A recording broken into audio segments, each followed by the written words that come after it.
In this class, we're going to continue our study of Aristotle's History of Animals. In this class, we're going to study Chapter 3 of Book 1. So prepare your notes. The name of the course is Aristotle's History of Animals.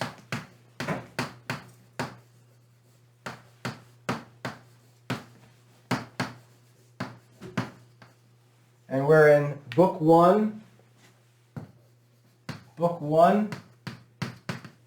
Chapter 3.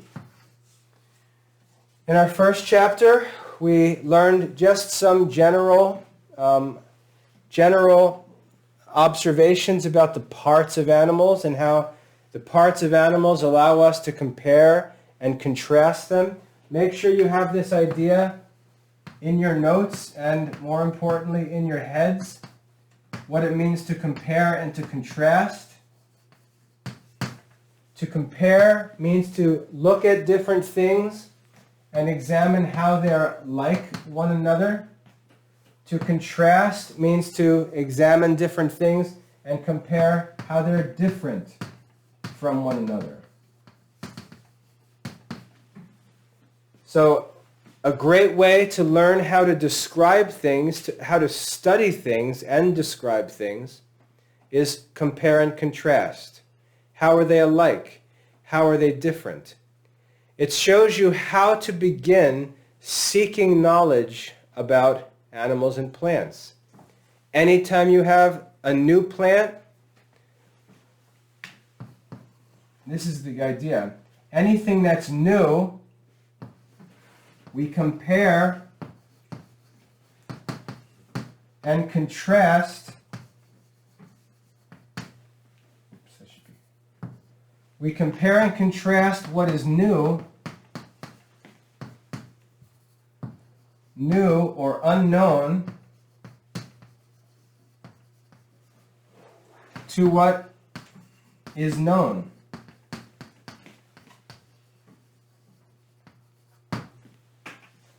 That's an easy way for us to begin studying. So if you're out in the middle of the woods, and as you're in the woods you come across an animal that you've never seen before, you don't go crazy and say, oh, I've never seen that before. I don't know anything about that. That's not true. If you see some new animal, you can immediately start making observations about it because you can compare it to other animals that you know. And that's what we're learning. We're learning how to look at animals, how to study animals so that we can have a scientific knowledge and understanding of them. Okay, so if you see an animal that you've never seen before, what are some of the first things you should look at based on our past lesson? Essential organs, right? What kind of mouth does this animal have? What kind of food does this animal eat? How does this animal digest its food? How does this animal get rid of waste? How does this animal reproduce? Those are the first things you can immediately start looking at in an animal you've never seen before. The animal can be completely unknown, but you can compare and contrast it with animals that are known. All right? If you come across a strange animal in the woods and you notice it has jagged teeth, what should you think? I better be careful, right? Because this is a meat-eating animal, especially if it's a larger animal, right? If it's like a raccoon, it could have jagged teeth, but they're small, and you know this is an animal that eats small animals. But if you come across a larger animal that has jagged teeth, you need to be careful. Coyote, a wolf, a wild dog, something like that. All right, or some unknown animal. If you see that an animal has flat teeth, what does that mean? It likely just eats plants. Okay? So there are essential things to look at, and you should compare anything new to what you already know, and contrast anything new with what you already know. And this is how people explore. If you ever wonder, how did people explore the world? If you ever studied the story of Lewis and Clark, did you ever learn about Lewis and Clark? They traveled from the Mississippi River all the way to the Pacific Ocean when no one had ever really traveled through the West. And they found all kinds of animals and plants that they had never seen or knew about before. How did they know how to do that? How did they know how to go about collecting notes and information? Because they learned by studying natural history. They learned what to look for. They learned what's important, what's not important, what to study, what to ignore. You can learn how to actually explore and study. So it's helpful. So in chapter 2, we learned about the essential organs of the essential parts of animals. We learned about their mouths, how they digest food, where and how they get rid of waste products, and how they reproduce. Okay? And Aristotle said, these are the most essential organs. He said that at the end of chapter 2. So now we're going to move on into chapter 3 and continue our reading. And we'll stop to discuss any points that are unclear or just provoke interest and are worth thinking more about. So let's look at our text. Aristotle, History of Animals, Book 1, Chapter 3. There is only one sense. There is only one sense, that of touch, which is common to all animals. So there is one sense which is common to all animals, and it's touch. So that no exact name can be given to the part in which this sense resides, for in some animals it is the same, but in other animals it is only analogous. Okay, so there is only one sense that all animals share. And what is it? Touch. Do all animals see? No. What did we just say? The only sense that all animals have in common is touch. Not all animals see. And that doesn't just mean some are blind, like a blind man, right? Man can see, right? When there's a man who can't see, he's defective. He lacks something that's natural. But there are animals that can't see. Do you know any animals that can't see? A mole, right? So there are some animals that can't see. There are some animals that can't smell. There are some animals that can't hear. But all animals can touch, can feel. So what's the most important of the senses as far as animals are concerned? Touch, right? So touch is the most universal sense. All animals communicate through touch. Not all animals can communicate through sounds. Not all animals communicate through tastes or through hearing. But all animals communicate through touch. Touch is the most important of the senses as far as animals are concerned. All right? So Aristotle talks about the fact that touch is the only sense that's shared among all animals. And I just want to make sure we understand this word analogous. He keeps using this word analogous because we're comparing things, okay?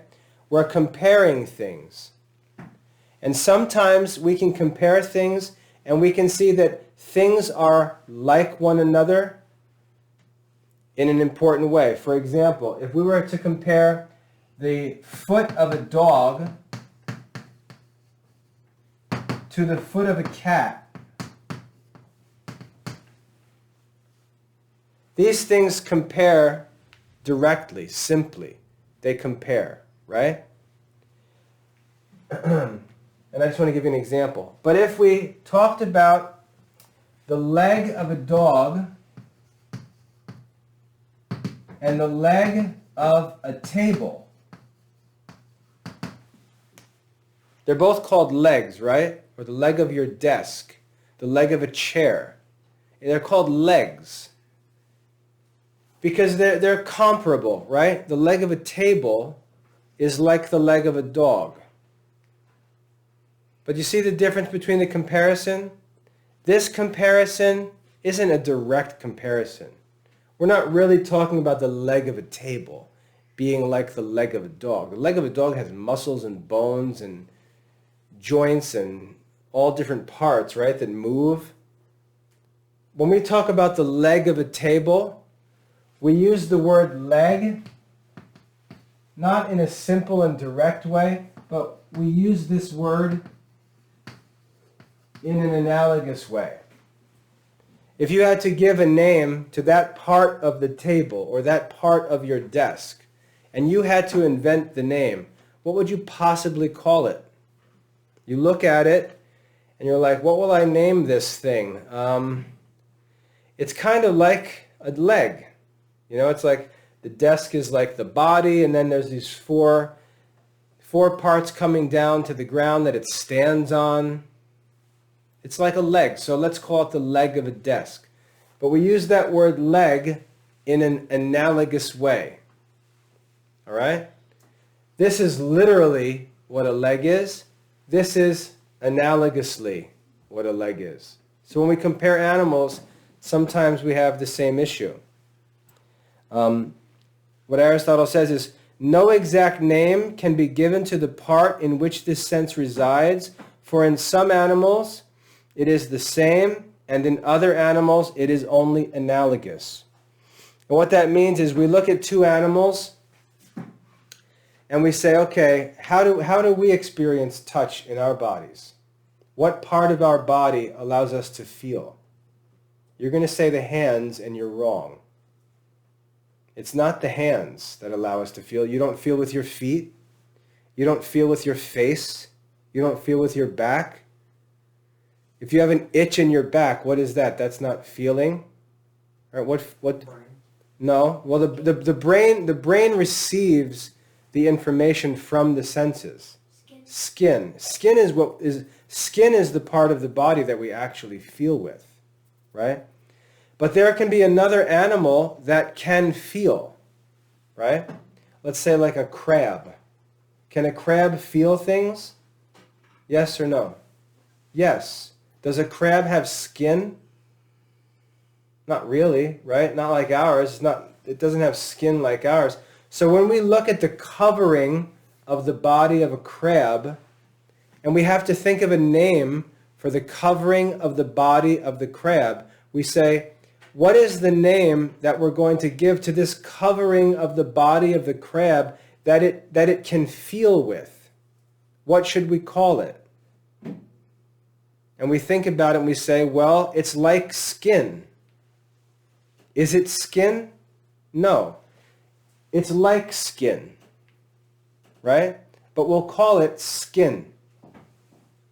You see what I mean? We'll call it skin because it covers the body and it can feel things. So it's like skin. We give it the same name, but it's analogous. It's like skin. All right? That's paragraph 1. Paragraph 2 of chapter 3. Every living creature is furnished with moisture. Every living creature is furnished with moisture and must die if deprived of this moisture, either in the course of nature or by force. Every living creature is furnished with moisture and must die if deprived of this moisture, either in the course of nature or by force. But in what part of the body this moisture resides is another question. In some animals it is found in the blood and in the veins. In other animals the situation is only analogous, but these are imperfect as fibers and serum. The sense of touch resides in the simple parts, as in the flesh, and in similar places, and generally in those parts which contain blood, at least in those animals which have blood. In others it resides in analogous parts, but in all animals touch resides in the simple parts. What are simple parts? Do you know what simple parts are? Aristotle explained it in the first chapter. What are simple parts? Parts of members. Well, members are made up of parts, but there's something called simple parts. And Right. He explained in chapter 1, simple parts are parts that if you cut them into pieces, each piece is the same. Right? So if I cut my arm up and I cut it into pieces, is each part the same? No. That's not a simple part. But if I take the skin off my back and chop it up into parts, is that the same? Yes, because skin is a simple part. All right? He says the sense of touch is present in the simple parts of the body, and usually they're the parts which contain blood. Okay? Every living creature is furnished with moisture and must die if deprived of this moisture. Paragraph 3, the capacity of action. Capacity means ability. Capacity. This word capacity means the ability to do something. Do you have the capacity to run 50 miles? No. Do you have the capacity to run 1 mile? Yes. Okay, capacity means the ability to do something. The capacity. Okay? The capacity of action resides in the compound parts. The capacity of action resides in the compound parts. As the preparation of food resides in the mouth is a compound part. So the preparation of the food, that means the preparation of the food for digestion. And again, when we study natural history, we're going to have to ask questions like, do we eat the way we're supposed to eat? What is our mouth actually designed for? Think about it. How many times do you throw something in your mouth that tastes good and you just swallow it? Right? You know that there are foods that you can just swallow, like a mouthful of spaghetti, right? You might take a mouthful of spaghetti and you barely even chew it, you just swallow it. Especially when you're really hungry. And yet you've got these parts in your mouth, teeth, different kinds of teeth. The front teeth are sharp, right? The back teeth are wider. The front teeth are for tearing. The back teeth are for grinding. And the point of the teeth is to prepare food for digestion, right? But sometimes we don't even think about that because all we're thinking about is what? What the food tastes like, right? You got some delicious food. You just want to swallow it, as much of it as you can. You don't even want to take time to chew it. And you can see that's not natural, and that's often why when we eat delicious foods, what do we end up with after we eat? Sick stomachs, right? Sick stomachs, you know? So we can often get sick stomachs because we eat something delicious and we say, oh, that food makes us get sick, but that's really not what happened. The reason why you may get sick is because you didn't even chew it. And it's hard to digest, and now your stomach has this food in it that should have been chewed up first, but wasn't chewed up, and now it's stuck in the stomach. And the stomach is like, what am I going to do with this bucket of Dorito chips that you swallowed down, right?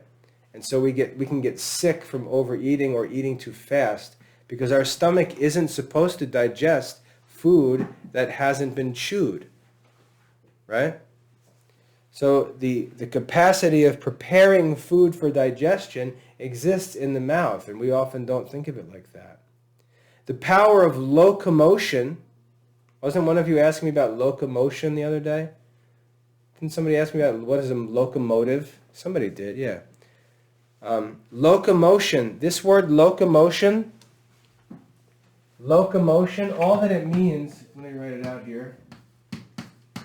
You know what motion means, right? You know what motion means, movement. Loco just means place. So locomotion just means the ability to change place. And locomotion is an attribute of animals, but not of plants. In classical studies, the word motion just means change. Anything that changes in any way is said to have motion. Locomotion means it can actually change its place. Does a plant have locomotion? Does a plant have locomotion? No, right? Does a plant have motion? Yes. A plant has motion. What kind of motion does a plant have? Growth. Okay, growth is one kind of motion or change. Plants have motion, but they don't have locomotion. Animals have locomotion. That's one of the peculiarities of an animal, is that it's able to change its place. And that's not the same. For example, the seed, right? The seed of a dandelion can change place, right? Because the seeds blow off the plant and they can blow across the yard. But that's not the plant changing its place. That's the wind blowing the seed to a different place. Locomotion usually means that an animal or a thing is able to change its place. You understand that? A locomotion. So the preparation of food takes place in the mouth. Locomotion takes place in the feet or in the wings or analogous parts of the body that are like feet or like wings, right? Some animals are sanguineous. Sanguineous. Let's make sure we learn all these vocabulary words.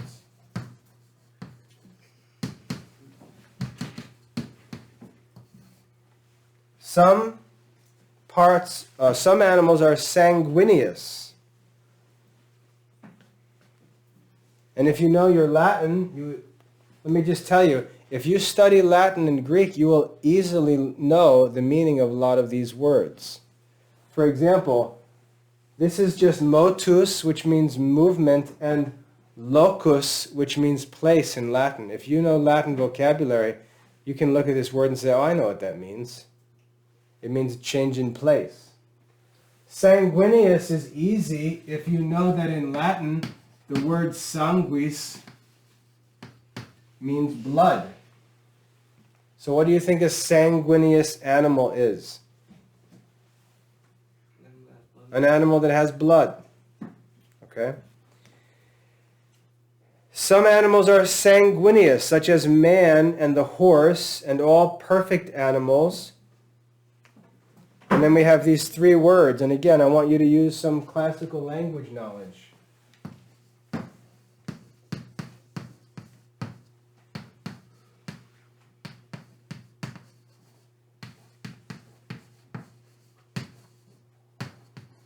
Is it quadruped or quadruped?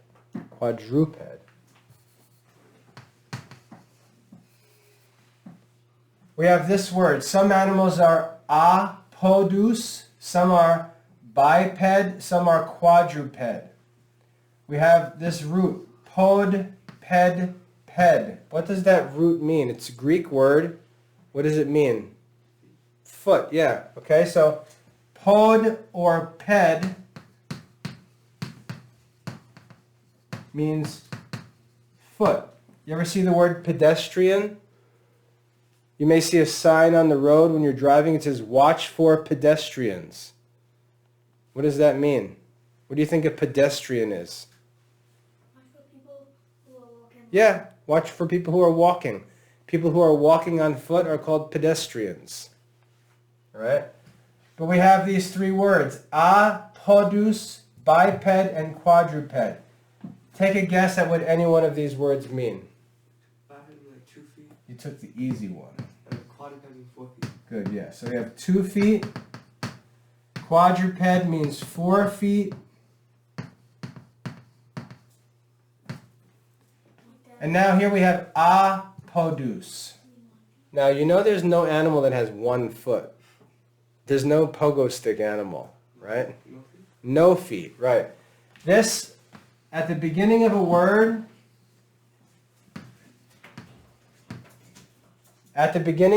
in Greek, a means no, or none, or not.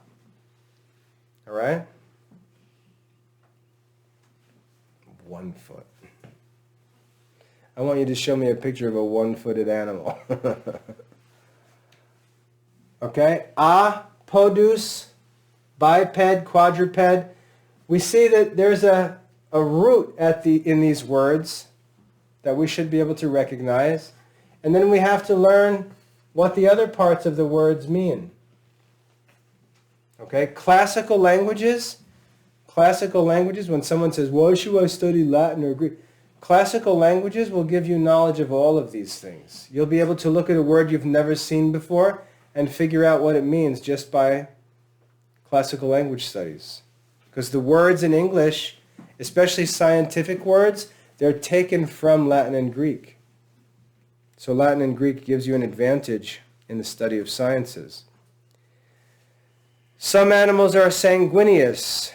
They have blood, such as the man and the horse, and all perfect animals, whether they are apodous, bipeds, or quadrupeds.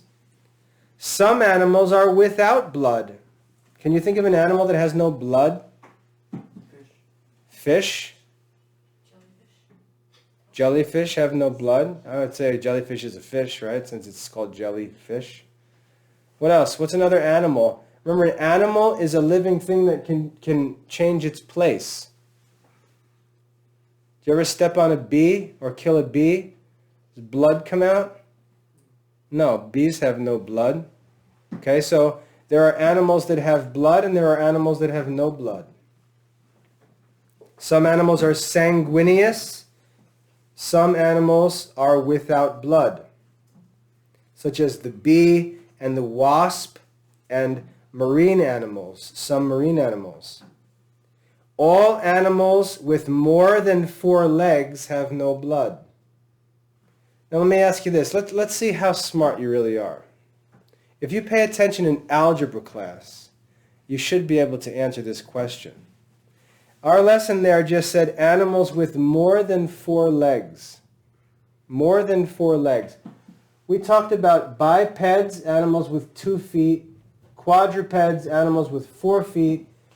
I'm not sure exactly how this word is pronounced. I keep saying apodous based on Greek, but I'm not sure. Sometimes the English speakers put different accents on words and things like that, so you need to look that up in a dictionary. But if I wanted to say, if I was a scientist and I wanted to make up a word, that names an animal that has many feet. If I wanted to name an animal that has many feet, kind of like we learned in algebra class, when we learned about monomials, binomials, trinomials, and we said that binomials, trinomials, they can be called together by the name poly, right? That prefix poly. Now, I don't know if this is a real word or not, right? You can look it up in an English dictionary. But if you wanted to invent a word that meant an animal that had many feet, you would assume that the word might be polypeds. I don't know if it's a real word or not. It might be. Any animal that has more than 4 legs. Is it a real word? Having many feet. Yeah. So I'm just showing you, that's how words are built. Okay? They just take the meanings of words from classical languages and they put them together and they create English words. And if you know the classical languages, you can take these words apart and understand their meanings. All right?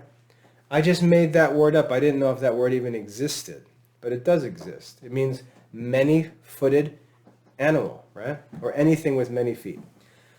But what Aristotle says here, all animals with more than 4 legs, all animals with more than 4 legs are bloodless animals. So what's an animal with more than 4 legs? Centipede, right? Any kind, all insects, don't all insects have more than 4 legs? Spiders, ants have more than 4 legs. Spiders have blood though. Spiders do have blood? Okay, so this is important. So now think about it. I don't know if that's true or not. I'm just saying, right? That's the kind of thing when we compare and contrast, right? How we learned about comparing and contrasting. I don't know if spiders have blood or not, you know. But when we compare and contrast, if we see that all of the animals that have more than 4 feet don't have blood, and then we see a spider and we say, here's another animal with more than 4 feet, but it does have blood, we see that that's significant. That's a significant difference between the animals. And those are the kind of differences that are used to classify animals. You understand that? Okay? When we see that their essential parts are different, that's what we want to use to classify animals, not meaningless parts. What? Spiders don't have blood? Okay. So he says, any animals with more than 4 legs are bloodless. When you read these ancient writings, a lot of people say, those old guys didn't know what they're talking about. They're not scientists. Well, put them to the test, right? Put them to the test. When Aristotle says something, if you think these old philosophers didn't know about animals and plants like modern scientists do, well, go ahead and Google the information that we read in Aristotle. Put it to the test and see if it's true. I know I can say that when I've read Pliny's Natural History, I've often read things and I'm like, come on, that can't be true, right? He'll say like there's a cat in Africa that has, wings and it can fly, and you're like, oh, come on, Pliny's making this stuff up. And then you Google it and you find out that there actually is an animal like that. And a lot of times, I'm just making up an example, but a lot of times you'll read something in the old writers and you'll say, these old writers, they just make this stuff up. They're all just, superstitious. But then when you look it up, you're like, no, actually he's right. There are animals like this or plants like this or people like this who live in this place. And the old writers are usually found to be true. These are wise and good. They're not liars. Like Aristotle's not a liar. He's not a person who sits around just like makes up stories. He's a philosopher. He's one of the wisest men in the history of the world. So when he tells us things, they're usually going to be true. All right? So in chapter 3, to wrap up chapter 3 here, we learned that, we're learning important characteristics of animals, important characteristics that we want to focus on when we compare and contrast animals. In chapter 3 here, we learned that the sense of touch is common to all animals, so that's a way we can easily compare. But we want to look and see if animals have other senses. So if you captured a lizard, or you caught a snake or a bug or some animal of some kind, one of the things you might want to learn about it is, can it hear? Can it see? Can it smell? Do you understand? Because those abilities help us to compare and contrast it with other animals. So the senses are a good source of information about animals. All animals have touch, but not all animals have other senses. Every living creature has moisture, and if it loses that moisture, it will die. Some animals are sanguineous. What does sanguineous mean? Blood. They have blood, right? And other animals have no blood. That's a big difference. The capacity of different parts of the bodies are their ability to do things. What part of the body has the capacity to prepare food? The mouth. What part of the body has the capacity for locomotion? The feet. Or, well, maybe. Or what else? How else do animals change place? Not just by the feet. Wings, good. Okay, wings was the other one. And then we learned a bunch of vocabulary. Sanguineous, apodus, bipeds, quadrupeds, polypeds. And we learned another helpful point that all animals with more than 4 legs have no blood. Okay?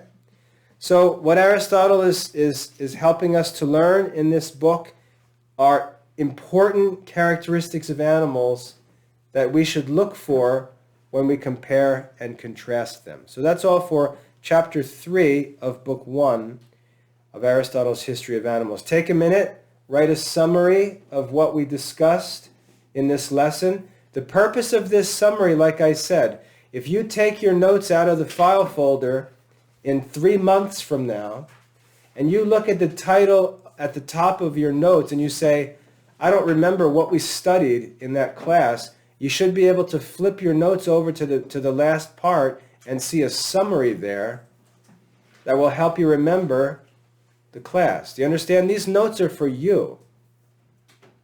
These notes are to help you remember what you studied in this class. So for example, let's say in 3 months you have to study and you know that there's this one topic and you know you don't understand this one topic and you have to figure out where did we study that topic. If you have good notes, you'll be able to quickly find where that topic was studied. And you can go back and rewatch that one video. That's the point of your notes. The point of your notes is to keep records of what you studied in the classes so that you can study it or review it later on when you're preparing for a test or an essay or something like that. Hint, hint. Okay? So the notes are for you. So when you ask what should be in my notes, everything should be in your notes that will help you to remember the content of this class. That's what should be in your notes. Or if you read a book, everything in your notes should be written that will help you to remember what you read and where you read different things. You can quickly flip through notes. It's a lot harder to flip through a 1,000-page book than to flip through 20 pages of notes. You understand that? Okay, so make your notes, make a summary at the end of your notes, and that's all for lesson 3, chapter 3 of book 1 of Aristotle's History of Animals.